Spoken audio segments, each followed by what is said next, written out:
Hello. नमस्कार आप सभी को। कैसे हैं आप सब लोग? उम्मीद करता हूँ कि आप सब लोग अच्छे होंगे। स्वागत है आपकी आज की क्लास में। आज मैं आप लोगों के लिए क्लास टेंथ की कृतिका क्लास टेंथ की कृतिका भाग 2 का पार्ट नंबर 3, ये आपकी पुरानी किताब से लिया गया है। आपकी पार्ट का तीसरा है। पार्ट का नाम है मैं क्यों लिखता हूँ। क्या? मैं क्यों लिखता हूँ, जो कि आपका मोस्ट इम्पोर्टेंट है। और मैं आप लोगों को बता दूं कि जो कृतिका भाग 2 ये क्यों इम्पोर्टेंट है। इसमें से आपका बोर्ड परीक्षा में 8 अंक का आना है। कितना आना है आपका? 8 अंक का आना है। और उसमें से आपके 8 में से 6 नंबर के आएंगे आपके ओटी। और एक प्रश्न, आपका एक प्रश्न 2 अंक का आएगा। एक प्रश्न कितने अंक का आएगा? 2 अंक का आपका एक प्रश्न आएगा। इस प्रकार आपके कुल कितने हो जाएंगे? कुल आपके 8 अंक हो जाएंगे। तो आपको ये जो पार्ट है, ये मान के चलो कि आपकी आज की क्लास यानी कि 2 अंक प्लस 2 ओटी के प्लस एक 2 अंक का प्रश्न आपका 100% तैयार हो जाएगा। सिर्फ और सिर्फ आपको आज की क्लास लेना है, यानी कि आपके 4 नंबर पक्के हैं। तो उम्मीद करता हूँ जल्दी से जल्दी क्लास में सब बच्चे जुड़ते जाएं। और जितने ही बच्चे क्लास को देख रहे हैं वे सब लोग अपना कमेंट में नाम जरूर लिखें, जिससे मुझे पता चले किस किस ने क्लास देख ली है। चलो शुरू करते हैं। मैं क्यों लिखता हूँ, जिसके लेखक, इस पाठ के लेखक का नाम क्या है? अग्गे। कई बार अग्गे का पूरा नाम पूछ लिया जाता है, तो इनका पूरा नाम आप लोग कॉपी और पेन लेके बैठे साथ में और इनका पूरा नाम लिख लें। इनका पूरा नाम है सच्चिदा सच्चिदा हीरानंद वात्स्यायन। सच्चिदा हीरानंद वात्स्यायन। सच्चिदा हीरानंद वात्स्यायन अग्गे, यह इनका पूरा नाम है। आपको इसको अच्छे से याद रखना है, क्योंकि एक बार परीक्षा में इनका पूरा नाम पूछ लिया गया था। तो आप लोगों को ये पूरा नाम इनका याद रखना है।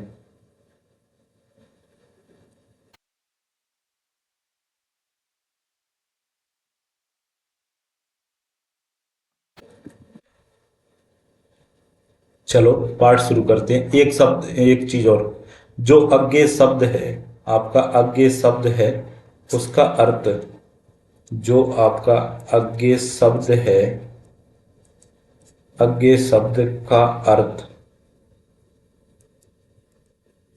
का अर्थ हो गया हो जिसे जाना ना जा सके। जिसे जिसे जाना ना जा सके। जिसे जाना ना जा सके, इस पाठ का नाम है। ये अज्ञे शब्द का अर्थ, जो अज्ञे लेखक का नाम है, उसका अर्थ होता है जिसे जाना ना जा सके। ये आपसे एक वाक्य में भी पूछा जा सकता है। अज्ञे का अर्थ क्या होता है? अज्ञे का अर्थ होता है जिसे जाना ना जा सके। मैं आपको एक बात और बता दूं कि ये जो पाठ है, इसमें किस चीज की घटना है। लेखक अज्ञे एक बार जापान, चलो शुरू करते हैं, आपको उसी में पता चल जाएगा। मैं क्यों लिखता हूँ, यह प्रश्न बड़ा सरल जान पड़ता है। मैं क्यों लिखता हूँ, यह प्रश्न बड़ा सरल जान पड़ता है, पर बड़ा कठिन भी है। ये बात कौन कह रहे हैं? लेखक अज्ञे कह रहे हैं कि मैं क्यों लिखता हूँ, ये प्रश्न जितना सरल है उतना ही कठिन भी है, क्योंकि इसका सच्चा उत्तर लेखक के आंतरिक जीवन के स्तरों से संबंध रखता है। इसमें अभी तक कुछ ज़्यादा इम्पोर्टेंट नहीं है, केवल लेखक के आंतरिक जीवन के स्तरों से संबंध रखता है। उनको संक्षेप में कुछ वाक्यों में बांध देना आसान तो नहीं ही है, ना जाने संभव भी है या नहीं। इतना ही किया जा सकता है कि उनमें से कुछ का स्पर्श किया जाए, विशेष रूप से ऐसों का जिन्हें जानना दूसरों के लिए उपयोगी हो सकता है। यानी कि लेखक खुद से प्रश्न कर रहा है कि मैं क्यों लिखता हूँ। तो इस बात के कई प्रश्न हो सकती, इस बात के कई उत्तर हो सकते हैं, और उनको जानना या उनको किसी को बता पाना संभव है भी या नहीं, ये लेखक बता रहे हैं। लेकिन कुछ ऐसे प्रश्न, कुछ ऐसे उत्तर उनके जो विशेष रूप से ऐसों का जिन्हें जानना दूसरों के लिए उपयोगी हो सकता है, मतलब कि कोई व्यक्ति क्यों लिख सकता है, जिससे प्रेरित होकर दूसरे व्यक्ति भी लिख सकें, इसलिए इस ऐसे उत्तरों को हम देखेंगे कि क्यों क्यों कवि लिखता है। चलो देखते हैं। एक उत्तर तो यह है कि मैं इसलिए लिखता हूं कि स्वयं को जानना चाहता हूं। वेरी वेरी मोस्ट इंपोर्टेंट, आप इसको अंडरलाइन कर लें कि एक तो कवि इसलिए लिखना चाहता है कि वह स्वयं को जानना चाहता है। क्यों लिखना चाहता है? स्वयं को जानना चाहता हूं कि क्यों लिखता हूं, लिखे, क्यों लिखता हूं, लिखे बिना इस प्रश्न का उत्तर नहीं मिल सकता। तो आपको ये स्वयं को जानना चाहता हूं कि क्यों लिखता हूं, लिखे बिना इस प्रश्न का उत्तर मिल नहीं सकता। वास्तव में सच्चा उत्तर यही है, लिखकर ही लेखक उस अभ्यंतर, very very most important line है ये, आप अंडरलाइन करते चलें साथ ही साथ किताब में। लिखकर ही लेखक उस अभ्यंतर, अभ्यंतर का मतलब होता है भीतर की, अंदरूनी, यानी कि उस पे यहाँ पर ये ऊपर एक नंबर डला है, इसका मतलब है भीतर का या अंदरूनी। तो लिखकर ही लेखक अपने भीतर के अंदर की जो व्यवस्था है, व्यवस्था को पहचानता है, यानी कि मजबूरी। व्यवस्था का मतलब क्या होता है? आपकी मजबूरी। लेखक अपने अंदर की मजबूरी को कैसे समझ पहचान पाता है? लिखकर। ये आप लोगों के लिए मोस्ट इंपोर्टेंट ये लाइन हो गई।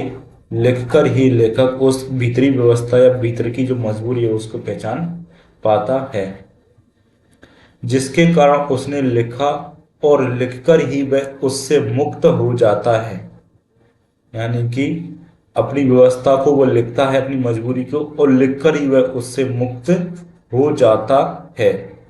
मैं भी उस आंतरिक व्यवस्था से मुक्ति पाने के लिए, मतलब लेखक कहता है, क्या कहता है?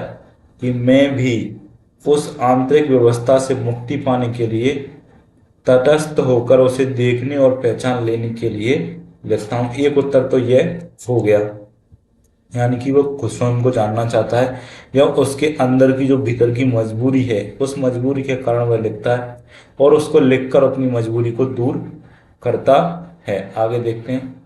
मेरा विश्वास है कि सभी कृतिकार, क्योंकि सभी लेखक कृतिकार नहीं होते, यह आपसे सत्य और असत्य में पूछा जा सकता है, इसलिए यह मोस्ट इम्पोर्टेंट है।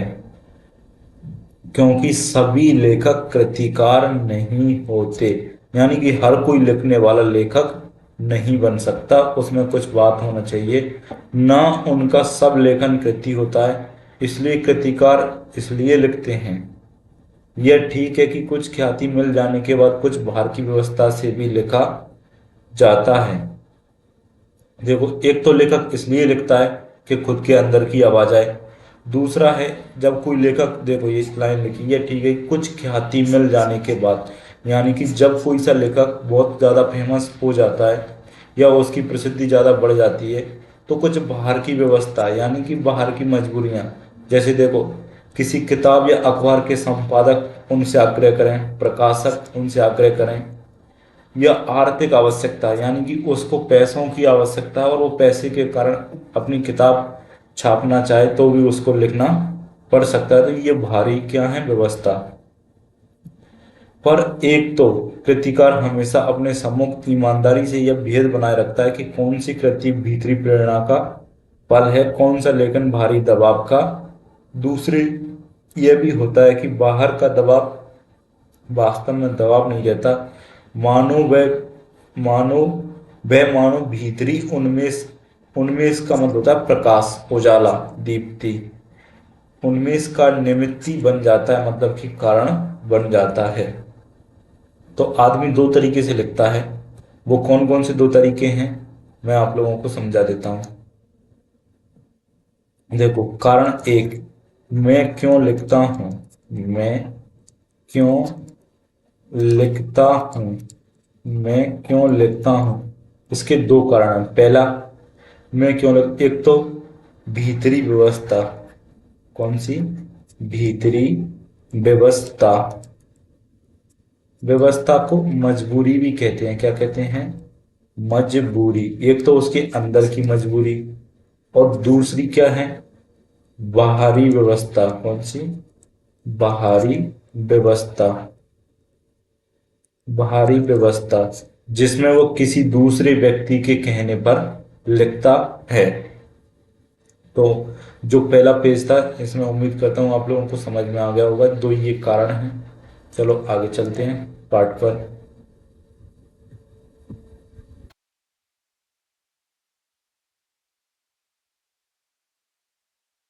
चलो शुरू करते हैं। यहाँ पर कृतिकार के स्वभाव और आत्मानुशासन का महत्व है। ये very very most important line है कि देखो, जब भी कोई लेखक किसी कृति को लिखता है, जब भी कोई लेखक किसी कृति को लिखता है, तो उसके अंदर आत्मानुशासन का महत्व होना बहुत ही ज्यादा जरूरी हो जाता है। किस चीज का महत्व होना? आत्म अनुशासन। मतलब वो खुद पर अनुशासन रखने के बाद ही अच्छे से लिख सकता है। कुछ ऐसे आलसी जीव होते हैं कि बिना इस बाहरी दबाव के लिख ही नहीं पाते। इसी के सहारे उनके भीतर की व्यवस्था स्पष्ट होती है। ये कुछ वैसा ही है जैसे प्रातःकाल नींद खुल जाने पर कोई बिछौने पर तब तक पड़ा रहे जब तक कि घड़ी का अलार्म न बज जाए। यानी कि कुछ आदमी, आलसी आदमी, देखो यार, कुछ ऐसे आलसी जीव होते हैं कि जब तक कोई उनसे ना कहे कि तुम लिखो, तब तक वे लिखते नहीं हैं। चाहे उनके अंदर की भीतर की जो व्यवस्था है वो कितनी ही ज्यादा हो जाए, लेकिन वह लिखते नहीं है। जिस प्रकार सुबह होते ही नींद तो खुल जाती है, बिस्तर में डले डले मोबाइल चलाते रहते हैं, लेकिन उठते नहीं हैं बाहर। क्यों नहीं उठते हैं? क्योंकि उनके अंदर क्या है? आलसीपन है, जो कि हमको नहीं करना चाहिए। इस प्रकार वास्तव में कृतिकार बाहर के दबाव के प्रति समर्पित नहीं हो जाता है। उसे केवल एक सहायक यंत्र की तरह काम में लाता है, जिससे भौतिक यथार्थ के साथ उसका संबंध बना रहे। मुझे इस सहारे की जरूरत नहीं पड़ती।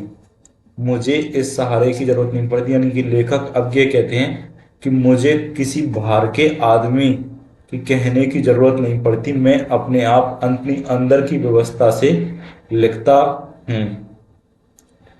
और कुछ आदमी जो अपने रियल में कोई लेखक है, सच्चा लेखक है, तो उसे बाहर के लोगों की जरूरत नहीं पड़ती है। उसे जो दिखता है या उसके जो अंदर, उसकी जो अंतरात्मा बोलती है, वो उसी को लिखता है। लेकिन कभी उससे बाधा भी नहीं होती। अगर कोई उससे कहे कि तुम लिखो, तो उससे उसे कोई दिक्कत भी नहीं होती। उठने वाली तुलना को बनाए रखूं तो कहूं कि सवेरे उठ जाता हूं अपने आप ही। जो लेखक हैं आगे, वह सवेरे अपने आप ही उठ जाते हैं, पर अलार्म भी बज जाए तो कोई हानि नहीं मानता। यानी कि वो उठ तो जाते हैं, अगर साथ में अगर अलार्म भी बज जाए तो भी उन्हें कोई दिक्कत नहीं है। अगला बिंदु है, ये भीतरी व्यवस्था क्या है? मतलब जो भीतर की जो उनकी मजबूरी है, ये क्या है? इसे बखानना बड़ा कठिन है। क्या वह नहीं होती? ये बताना शायद कम कठिन होता है। क्या वह नहीं होती, मतलब कि क्या वो नहीं होती, ये बताना शायद कठिन होता है। यानी कि किसी के अंदर भीतरी व्यवस्था है भी या नहीं भी, इसको बताना भी क्या है? कठिन काम होता है। यह उसका उदाहरण दिया जा सकता है, कदाचित वही अधिक उपयोगी हुआ। यानी कि इसका एक उदाहरण के माध्यम से इसको समझ सकते हैं। अपनी एक कविता की चर्चा करूं जिससे मेरी बात स्पष्ट हो जाएगी। चलो देखते हैं आगे उनकी कौन सी कविता है। मैं विज्ञान का विद्यार्थी रहा हूं। Very very most important question है कि लेखक अज्ञे, जो लेखक अज्ञे हैं वो किस विषय के विद्यार्थी रहे हैं? वो विज्ञान विषय के विद्यार्थी शुरुआत से रहे हैं। ये आपका कई बार परीक्षा में पूछा जा चुका है। और वो भी विज्ञान में किसके? भौतिक विज्ञान में भी किसके? वो भौतिक। और भौतिक को इंग्लिश में बोलते हैं क्या? फिजिक्स। आपके फिजिक्स के विद्यार्थी रहे। मेरी नियमित शिक्षा उसी विषय में हुई, यानी कि इनकी विज्ञान के विषय रहे, वो विज्ञान के विद्यार्थी रहे, तो इनकी जो नियमित शिक्षा वो किस विषय में रही होगी? विज्ञान के विषय में रही होगी। अणु क्या है? अणु क्या होता है? कैसे हम रेडियम धर्मी तत्वों का अध्ययन करते हुए विज्ञान की उस सीढ़ी तक पहुंचे जहां अणु का भेदन संभव हुआ?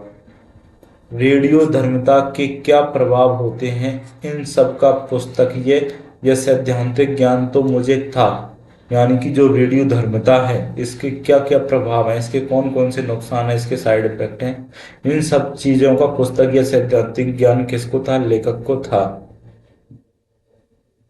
फिर जब वह हिरोशिमा में अणु बम गिरा तब उसके समाचार मैंने पढ़े और उसके परवर्ती प्रभावों का भी विवरण पढ़ता रहा। तो यहाँ पर एक शहर आया हिरोशिमा। इसके बारे में आप लोगों को कुछ इंपोर्टेंट बिंदु बता देता हूँ। एक देश है जापान। कौन सा देश? जापान। एक देश है जापान। बात है द्वितीय विश्व युद्ध की। कब की बात है? द्वितीय विश्व युद्ध। आप लोग इसको लिख के रख लेना, द्वितीय विश्व युद्ध। और सन 1945। कब की बात है? द्वितीय विश्व युद्ध और सन 1945। तो इसमें एक देश था जापान और एक देश था अमेरिका। जापान और अमेरिका, इन दोनों में क्या हो गई? द्वितीय विश्व युद्ध चल रहा था। तो अमेरिका ने क्या किया? अमेरिका ने जापान के ऊपर, किसके ऊपर? जापान के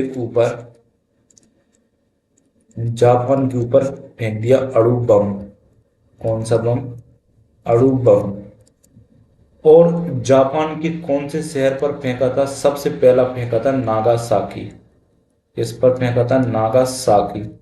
और इसकी तारीख थी 6 अगस्त 1945। 6 अगस्त 1945। इसके बाद कुछ ही दिन बाद हिरोशिमा। हिरोशिमा एक बहुत, जापान के ये बहुत बड़े बड़े शहर हैं, नागासाकी और हिरोशिमा। इस पर आप बम फेंका था 9 अगस्त 1943 या 45 कर लेना, सॉरी 1945। यानी कि जस्ट 3 दिन बाद किस पर फेंक दिया बम? हिरोशिमा पर। तो 9 अगस्त 1945 द्वितीय विश्व युद्ध में जापान और अमेरिका में युद्ध चल रहा था। तो अमेरिका ने जापान के ऊपर अणु बम फेंक दिया और ये अणु बम सबसे पहले कहां पर फेंका था? नागासाकी पर। दूसरे 3 दिन बाद हिरोशिमा पर फेंक दिया। इसका प्रभाव इतना था कि इसमें लाखों लोग तो मरे ही, साथ में पूरा शहर तहस नहस हो गया। इसके बाद जो इसमें जो रेडियो धर्मी तत्व हैं, इसमें जो रेडियो धर्मी तत्व हैं, इनसे आज भी इन तत्वों से आज भी वहां पर जो बच्चे पैदा होते हैं वो विकलांग पैदा होते हैं, चाहे वो हाथ पैरों से विकलांग हो, मानसिक रूप से विकलांग हो। तो इसका बहुत बड़ा प्रभाव पड़ता है। और वहां की जो जमीन है 1945 से आज लगभग 70-75 साल या 80 साल के बाद भी वहां पर जमीन कैसी है? बंजर है। और वहां पर जो बच्चे पैदा होते हैं वो भी कैसे होते हैं? विकलांग पैदा होते हैं। तो इस शहर के लगभग 100 किलोमीटर चारों तरफ तक, 100 किलोमीटर चारों तरफ तक इस बम का प्रभाव रहा था। इतना भयंकर ये बम होता है। तो लेखक इसी व्यवस्था को बताने के लिए बता रहा है। तो फिर जब वह हिरोशिमा में अणु बम गिरा तब उसके समाचार किसने पढ़े? लेखक ने पढ़े। किसमें? अखबार में। उसके परवर्ती प्रभावों का भी विवरण पढ़ता रहा। परवर्ती मतलब बम गिरने के कुछ सालों के बाद के जो प्रभाव थे, लेखक उनको भी पढ़ता रहा। इस प्रकार उसके प्रभावों का ऐतिहासिक प्रमाण भी सामने आ गया। विज्ञान के इस दुरुपयोग के प्रति बुद्धि का विद्रोह स्वाभाविक था। यानी कि इन विज्ञान के माध्यम से बनाया किसने था? इंसानों ने। और नुकसान भी किसका हो रहा है? इंसानों का ही। तो मैंने लेख आदि में कुछ लिखा भी, पर अनुभूति के स्तर पर जो व्यवस्था होती है वह बौद्धिक पकड़ से आगे की बात है, और उसकी तर्क संगति भी अपनी अलग होती है। इसलिए कविता मैंने इस विषय में नहीं लिखी। यानी कि इस विषय में उन्होंने कविता नहीं लिखी, और इस विषय में उन्होंने क्या लिखा? एक निबंध लिखा। यूं युद्ध काल में भारत की पूर्वीय सीमा पर देखा था कि कैसे सैनिक ब्रह्मपुत्र में बम फेंककर हजारों मछलियां मार देते हैं। यानी कि जो भारत की पूर्वी सीमा है, पूर्वी सीमा जिसमें आपके अरुणाचल प्रदेश है, नागालैंड है, मणिपुर है, जो देश आते हैं, वो राज्य आते हैं, उन राज्यों में ब्रह्मपुत्र नदी में उनको सैनिकों को खाने के लिए जब कोई चीज नहीं मिलती है तो वो मछलियां पकड़ के अपना जीवन यापन करते हैं। तो मछलियां ऐसे मान के चलो उनको जरूरत है कितनी की? 10 मछलियों की, सैनिकों को। और जब वो बम फेंकते हैं तो उसमें पता चल जाएगा 1000 मर गई। तो उसमें जो 900 कितनी मछलियां थी आपकी? 990 मछलियां तो बिना मतलब में। तो ये भी क्या? एक विज्ञान का दुरुपयोग है। ये क्या है? विज्ञान का। जबकि उन्हें आवश्यकता थोड़ी सी होती थी, और जीव के इस अपव्यय जो व्यर्थता भीतर उमड़ी थी, उससे एक सीमा तक अणुबम द्वारा व्यर्थ जीवनाश का अनुभव तो कर ही सका था। यानी कि लेखक के मन में ये बात तो आने लगी थी कि विज्ञान का सदुपयोग से ज्यादा क्या हो रहा है? दुरुपयोग हो रहा है। तो ये दुरुपयोग उसका जो हो रहा था, उसी के कारण लेखक के मन में एक भीतरी व्यवस्था जागी कि मुझे इसके बारे में कुछ लिखना चाहिए। चलो आगे देखते हैं। जापान जाने का अवसर मिला। लेखक को एक बार जापान देश जाने का अवसर मिला, जो कि वेरी वेरी मोस्ट इम्पोर्टेंट है आपके लिए, कि लेखक को एक बार कौन से देश में जाने का मौका मिला? जापान देश में जाने का मौका मिला। आप भी अपनी किताब में साथ ही साथ में अंडरलाइन करते जाएं। तब हिरोशिमा भी गया। यानी कि जब वो जापान गए थे तो उन्होंने हिरोशिमा शहर भी वहां पर देखा, और वे अस्पताल भी देखा जहां रेडियम पदार्थ से आहत लोग बरसों से कष्ट पा रहे थे। यानी कि उन्होंने उस अस्पताल को देखा जहां पर वो रेडियम पदार्थ, जो अणु बम में ये पदार्थ रहता है, उस पदार्थ से आहत लोग, मतलब कि बरसों तक, कुछ लोग उसमें मरे नहीं थे, जो विकलांग हो गए थे, जिनके हाथ पैर या शरीर का कई हिस्सा उनके नुकसान उनको पहुंच गया था। तो वे लोग वर्षों से क्या पा रहे थे? कष्ट पा रहे थे। तो ऐसे लोगों से भी ये मिले थे। इस प्रकार प्रत्यक्ष अनुभव भी हुआ, पर अनुभव से अनुभूति गहरी चीज है। अनुभव से इस प्रकार प्रत्यक्ष अनुभव भी हुआ, पर अनुभव से अनुभूति गहरी चीज है। यानी कि उन्होंने इसको पहले पढ़ा था, लेकिन जब उन्होंने वहां आकर उसको देखा तो क्या हो गया? इनको अनुभव भी, प्रत्यक्ष अनुभव में सामने जाकर देख भी लिया। कम से कम कृतिकार के लिए अनुभव से अनुभूति गहरी चीज है। यानी कि अनुभव तुमने देख तो लिया, लेकिन उससे आपने क्या ग्रहण किया, क्या अनुभूति की, है बहुत बड़ी चीज। तभी आप लोग किसी चीज को लिख पाओगे। अनुभव तो घटित हुआ, अनुभव तो घटित का होता है, पर अनुभूति संवेदना और कल्पना के सहारे उस सत्य को आत्मसात कर लेती है जो वास्तव में कृतिकार के साथ घटित नहीं हुआ है। कृतिकार के साथ घटित नहीं हुआ है। यानी कि जो अनुभूति है वो लेखक किसी दूसरी चीज को देखकर भी उसको अंदाजा लगा सकता है कि कैसा कैसा रहा होगा जो आंखों के सामने। चलो देखते हैं आगे।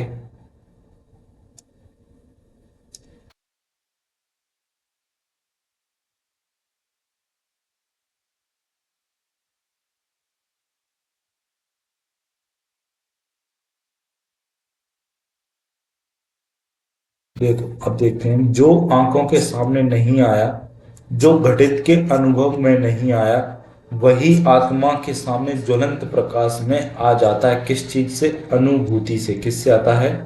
अनुभूति से। तब वह अनुभूति प्रत्यक्ष हो जाता है। तब वह अनुभूति क्या हो जाता है? प्रत्यक्ष हो जाता है। यानी कि देखो, मैं आपको इस चित्र के माध्यम से देख, जब लेखक एक बार कहां पर गए? जापान के हिरोशिमा। और ये जो चित्र है वो कौन से शहर का है? हिरोशिमा शहर का है। किस शहर का है? हिरोशिमा शहर का है। तो जब जापान में लेकर गए तो उन्होंने देखा कि एक बम का जो प्रभाव था, ये चट्टान है। क्या है? एक चट्टान है ये। और इस चट्टान के सामने कोई आदमी खड़ा रहा होगा, तो जब विस्फोट हुआ होगा तो जो धुआं निकला या जो कार्बन पदार्थ निकला, उससे इस चट्टान या पत्थर पर क्या बन गई? उसकी एक परछाई बन गई। क्या बन गई? परछाई बन गई। यानी कि यहाँ पर कोई आदमी जब खड़ा होगा, चल जाओ बेटा बाहर, ले जाओ इसको, ले जाओ, अभी तो क्लास बहुत रही है।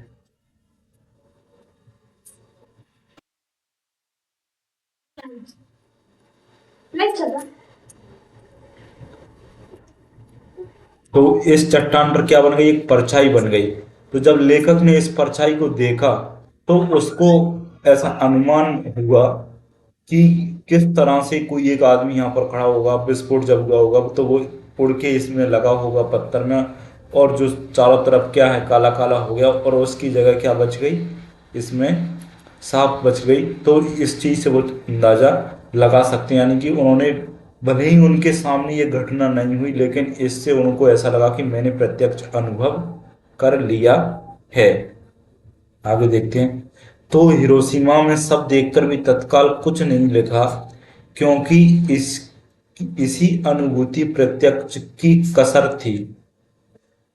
फिर एक दिन वहीं सड़क पर घूमते हुए देखा कि एक जले हुए पत्थर पर एक लंबी उजली छाया है। विस्फोट के समय कोई वहां खड़ा रहा होगा और विस्फोट से बिखरे हुए रेडियम धर्मी पदार्थ की किरणें उसमें रुद्ध हो गई होंगी। मतलब आदमी से वो रुक गई होंगी, जैसा चित्र में ये दिख रहा है, रुक गई होंगी यहाँ पर।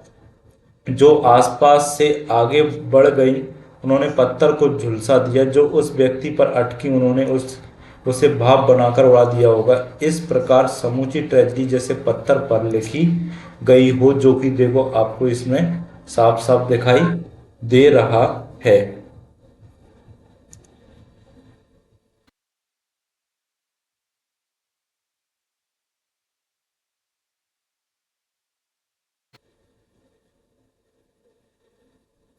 चलो आगे देखते हैं।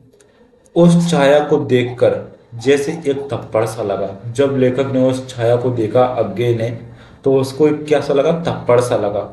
अवाक, अवाक इतिहास जैसे भीतर कहीं सहसा एक जलते हुए सूर्य सा उग आया और डूब गया। मतलब उनको अचानक ऐसा लगा। अवाक इतिहास, इतिहास मतलब जो पुरानी बात थी वो, भीतर कहीं सहसा एक जलते हुए सूर्य सा उग आया और डूब गया। यानी कि जो पुरानी बात थी उसके मन में आई और अचानक ही चली गई।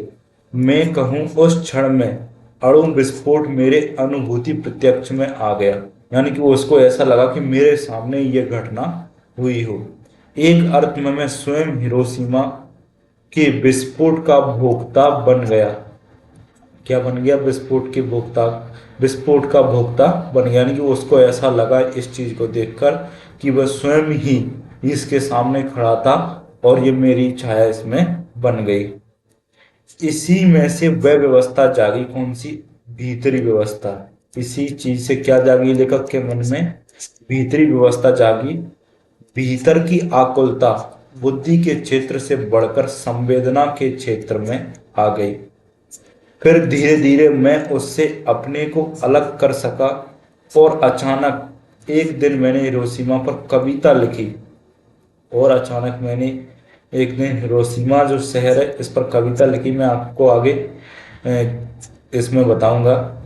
जापान में नहीं, भारत लौटकर रेलगाड़ी में बैठे बैठे, यानी कि उन्होंने, जे आपका वेरी वेरी मोस्ट इम्पोर्टेंट ये बिंदु है। क्या है? वेरी वेरी मोस्ट इम्पोर्टेंट बिंदु है कि लेखक ने एक दिन मैंने हिरोशिमा पर कविता लिखी। ऐसे क्वेश्चन आए कि लेखक अज्ञे ने किस पर कविता लिखी, किस शहर पर, तो हिरोशिमा शहर के ऊपर एक कविता लिखी। और जापान में नहीं, वो भारत में आने के बाद लिखी थी, जब भारत वो लौट आए थे। और रेलगाड़ी में बैठे बैठे ये कविता लिखी। तो इसमें से तीन क्वेश्चन बनते हैं कि लेखक अज्ञे ने किस पर कविता लिखी, हिरोशिमा पर। कहाँ पर लिखी, भारत में लौट कर। और किस जगह, ट्रेन में रेलगाड़ी में बैठे बैठे ये कविता लिखी थी। ये कविता अच्छी है या बुरी, इससे मुझे मतलब नहीं है। मेरे निकट का वह सच है, क्योंकि वह अनुभूति प्रसूत है। प्रसूत का क्या अर्थ होता है, देखो नीचे, उत्पन्न। प्रसूत का अर्थ होता है उत्पन्न, यानी कि वह अनुभूति उत्पन्न है, यानी कि अपने आप उत्पन्न है। यही मेरे निकट महत्व की बात है। ये हो गया अपना पाठ। अब इस पाठ के कुछ अभ्यास प्रश्न हैं, इनमें से 2 नंबर का आपको एक प्रश्न आ सकता है। मैं बता देता हूं आपको कौन सा प्रश्न याद करना है। इनमें से आप अपनी अपनी किताब में टिक कर लें। एक तो आपको प्रश्न नंबर 2, जो कि वेरी वेरी मोस्ट इंपोर्टेंट है। कौन सा प्रश्न आपका, प्रश्न नंबर 2। प्रश्न नंबर 2 आपका मोस्ट इंपोर्टेंट प्रश्न है। लेखक ने अपने आप को हिरोशिमा के विस्फोट का भोक्ता कब और किस तरह महसूस किया। आप इसका प्रश्न का उत्तर आप गाइड में से लिख सकते हैं, या वहीं से आप याद कर सकते हैं। और इसमें से आपके लिए कोई सा प्रश्न याद नहीं करना है, मात्र एक प्रश्न आपको याद करना है। चलो, अब इसमें कुछ इंपॉर्टेंट बिंदु हैं जो मैं आप लोगों को बताता हूं।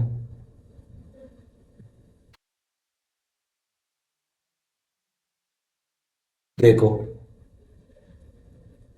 सन 1959 में प्रकाशित अरि ओ करुणा प्रभा में काव्य संग्रह में संकलित अज्ञे की हिरोशिमा कविता यहाँ दी जा रही। जो पार्ट में बात की जा रही थी, हिरोशिमा कविता जो उन्होंने लिखी थी रेलगाड़ी में बैठे बैठे। कहाँ पर लिखी थी ये, रेलगाड़ी में बैठे बैठे जो कविता उन्होंने लिखी थी, वह कविता यहाँ पर दी जा रही है। चलो, अब मैं आप लोगों को थोड़ी बहुत अज्ञे की रचनाओं के बारे में बता दूं। किसके बारे में, रचनाओं के बारे में। तो अज्ञे ने कई रचनाएं लिखी हैं, ठीक है, अज्ञे ने कई रचनाएं लिखी हैं। उन्हीं में से एक उनका जो काव्य संग्रह है, उनका एक काव्य संग्रह है अरि ओ करुणा प्रभा में। अरि ओ करुणा प्रभा में। तो आपको ये मोस्ट इम्पोर्टेंट है। ये मोस्ट इम्पोर्टेंट क्यों है, क्योंकि जो हिरोशिमा कविता है, जो हिरोशिमा कविता है, वह किसमें संकलित है, इसमें संकलित है। यानी कि यह एक पूरी किताब है। और इसमें जो कई सारी कविताएं, उनमें से एक कविता कौन सी है आपकी, हिरोशिमा एक कविता है। तो ऐसे भी आपसे ओटी में क्वेश्चन पूछ सकते हैं कि हिरोशिमा कविता किस काव्य संग्रह में संकलित है। तो इसका आपका उत्तर होगा अरि ओ करुणा प्रभा में। इसके अलावा इनकी अन्य काव्य संग्रह में आप लोगों को बता देता हूं, क्योंकि इनमें से भी पेपर में आपसे पूछ लिया जाता है। एक है हरी घास पर क्षण भर, हरी घास पर क्षण भर, हरी घास पर क्षण भर। और इसके अलावा आपका नदी के द्वीप, नदी के द्वीप। ये आपकी 2 इंपॉर्टेंट हैं जिनको परीक्षा में पूछ लिया जाता है। आप और एक इसको याद रखें, अरि ओ करुणा प्रभा में। और ये कब प्रकाशित हुआ था, 1959 में ये प्रकाशित हुआ था। चलो आगे देखते हैं कविता। क्या कविता उन्होंने लिखी, एक दिन सहसा सूरज निकला, अरे क्षितिज पर नहीं नगर के चौक धूप बरसी, पर अंतरिक्ष से नहीं फटी मिट्टी से। यानी कि इसमें लेखक कहता है कि एक दिन सहसा मतलब अचानक, सहसा का मतलब क्या होता है, अचानक। एक दिन अचानक सूरज निकला, अरे क्षितिज पर नहीं नगर के चौक, यानी कि आसमान में से नहीं निकला। कहां से निकला, जो शहर था हिरोशिमा उसके चौराहे पर। धूप बरसी, भयंकर तो तेज धूप बरसी, पर अंतरिक्ष, यानी कि अंतरिक्ष यानी आसमान से नहीं बरसी, फटी मिट्टी से। जो विस्फोट होता है तो जमीन की मिट्टी उसमें उड़ती उड़ती है। छाया मानव जन की दिशाहीन हो गई। देखो जब कहीं जो एक सूरज रहता है, मान के चलो आसमान में जो सूरज दिखता है, तो उससे किसी व्यक्ति की जो छाया रहती है, किसी व्यक्ति की जो छाया रहती है, तो वो छाया मान के चलो इधर इसकी छाया क्या पड़ रही है, ऐसे पड़ती है छाया, तो वो कहीं ना कहीं एक निश्चित रहती है। लेकिन जब विस्फोट होता है तो क्या हो गया, छाया जो छाया थी मानव जन की, वो दिशाहीन हो गई। सब ओर पड़ी वह सूरज नहीं उगाता। मतलब कि जो इसकी जो किरणें थी वो सब ओर पड़ी, वह सूरज नहीं उगाता पूरब में। यानी कि वो वाला सूरज किस दिशा में नहीं उगाता, पूरब में। वह बरसा सहसा बीचों बीच नगर के। वो कहां पर बरसा था, पूरे शहर के बीचों बीच में। काल सूर्य के रथ के, काल सूर्य के रथ के पहियों के ज्यों अरे टूट कर बिखर गए हों दसों दिशा में। यानी कि वो कह रहा है कि जो काल है, और जो काल सूर्य है, जो सूरज वाला काल है, उसके रथों के पहिए चारों ओर तरफ टूटकर बिखर गए हों दसों दिशा में। कुछ क्षण का वह उदय अस्त, केवल एक प्रज्वलित क्षण की दृश्य शोक लेने वाली दोपहरी फिर। चाहे मानव जन की नहीं मिटी लंबी हो होकर, मानव ही सब भाप हो गए। यानी कि जो मानव थे, जो इंसान थे, वह भी सब भाप हो गए, यानी कि सब लोग मर गए, और उनकी जो छाया थी वो भी क्या हो गई, मिट गई। छाया तो अभी लिखी है किस पर, पत्थर पर, झुलसे हुए पत्थरों पर, उजड़ी सड़कों की गज पर। जैसे लेखक ने पिछले पेज पर देखा था, एक चित्र बना हुआ था, उस पर क्या हुआ, उनकी छाया छप गई हैं। मानव का रचा हुआ सूरज मानव को भाप बनाकर सो गया। यानी कि जो मानव का रचा हुआ सूरज मतलब कि अणु बम। क्या, अणु बम। यही अणु बम जो मानव ने बनाया है, मानव ने ही रचा है, और वह मानव को ही भाप बनाकर सो गया, यानी कि मानव को ही मार गया। पत्थर पर लिखी हुई है जली हुई छाया मानव की साखी है। यानी कि मानव ही ऐसी चीजों को बनाता है, और उसी से मानव का अंत एक दिन अवश्य होगा। ये बात कौन कहते हैं, आगे कहते हैं। यहीं पर आपका ये पाठ पूरा होता है। उम्मीद करता हूँ आपको पाठ अच्छा लगा होगा। आप अपनी किताब में से एक बार इस पाठ को और अच्छे से पढ़ लें, और अगर आप चैनल पर पहली बार आए हैं तो चैनल को सब्सक्राइब करें, और वीडियो को लाइक जरूर करें। और अगर आपके मित्र या दोस्त या रिश्तेदार कोई कक्षा 10वीं में पढ़ता हो तो उसके लिए वीडियो जरूर भेजें, जिससे उनको भी इसका फायदा मिले। धन्यवाद आज की क्लास के लिए।